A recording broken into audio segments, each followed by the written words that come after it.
भाद्र पूर्णिमा है।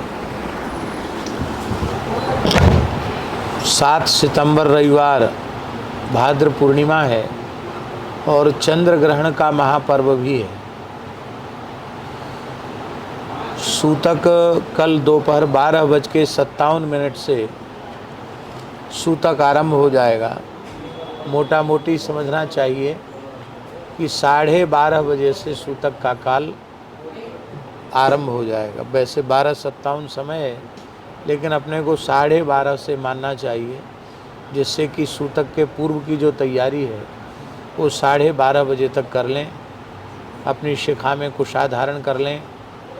जो भी सूखा सामान है उसमें कुशा डाल दें। सामान है उसमें कुशा डाल दें और सूतक के काल में जो रुग्ण हैं उन रुग्ण को, रोगियों को फल जल आदि ले सकते हैं, अन्न नहीं लेना चाहिए। ग्रहण काल में सर्वथा जल भी नहीं लेना चाहिए, मलमूत्र का त्याग भी नहीं करना चाहिए। और रात्रि को 9:57 पर चंद्र ग्रहण का स्पर्श हो जाएगा। मध्यकाल रात्रि 11:42 पर होगा और मोक्ष काल रात्रि को 1:29 पर होगा। तो ग्रहण के स्पर्श से अर्थात रात्रि को 9:57 से रात्रि को 1:29 तक एक आसन से बैठकर अपने गुरु मंत्र का जप करना चाहिए। जो उस काल में गुरु मंत्र का जप करेंगे उन्हें पुरस्चरण का पुण्य प्राप्त हो जाएगा। जिस किसी भी मंत्र का जप किया जाता है उसका पुरस्चरण हो जाता है। तो यह ग्रहण का काल अत्यंत पवित्र काल है। इसमें शयन नहीं करना चाहिए, भोजन नहीं करना चाहिए, स्त्री का स्पर्श नहीं करना चाहिए सकाम भाव से। स्त्री हो पुरुष हो सबको सावधान होकर के साधन करना चाहिए, क्योंकि ग्रहण काल का पुण्य अक्षय होता है। सर्वम गंगा समम तोयम सर्वे व्यास समा द्विजा। सारा जल गंगा जल के तुल्य हो जाता है और सभी ब्राह्मण वेदव्यास के तुल्य होते हैं।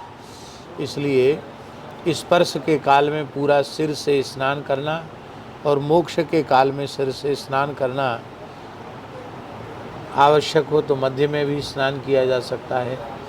बहुत से लोग तो जल में ही बैठ कर के पूरा जप करते रहते हैं, लेकिन जिसके शरीर की जैसी सामर्थ्य हो, स्पर्श काल में एक बार स्नान और मोक्ष काल में स्नान। मोक्ष काल के बाद फिर लगभग 1:29 पर मोक्ष काल है, तो स्नान करते करते 2-2:30 बज जाएगा। फिर ब्रह्मवेला आ जाएगी, तो अपना नित्य नियम शुरू कर दें और नित्य नियम के बाद फिर ठाकुर जी की सेवा पूजा सवेरे 4-5 बजे ठाकुर जी की सेवा पूजा शुरू कर दें। शयन नहीं करना चाहिए। उत्तम पक्ष यही है कि ग्रहण के मोक्ष स्नान के बाद शयन नहीं करना चाहिए। शयन करेंगे तो फिर दूसरे दिन चढ़े तक सोएंगे तो किया कराया सब गुड़ गोबर हो जाएगा। इसलिए फिर रात्रि को शयन नहीं करना चाहिए। 1:30 बजे के बाद स्नान करके अपना नित्य नियम करके, क्योंकि ग्रहण के बाद बहुत कुछ आवश्यक शुद्धि भी होती है।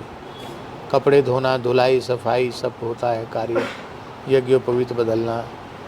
फिर भगवान का अपना नित्य नियम करते करते भगवान के उठाने का समय हो जाएगा। 3 बजे से भगवान की 4 बजे से सेवा शुरू कर दें। प्रेम से भगवान की सेवा करें। जिनको आवश्यक हो शरीर की दृष्टि से वो दिन में मध्याह्न में 1 घंटे 1.5 घंटे सो लें, पर्याप्त है। तो ये ग्रहण का काल व्यर्थ नहीं करना चाहिए, ग्रहण की सूचना।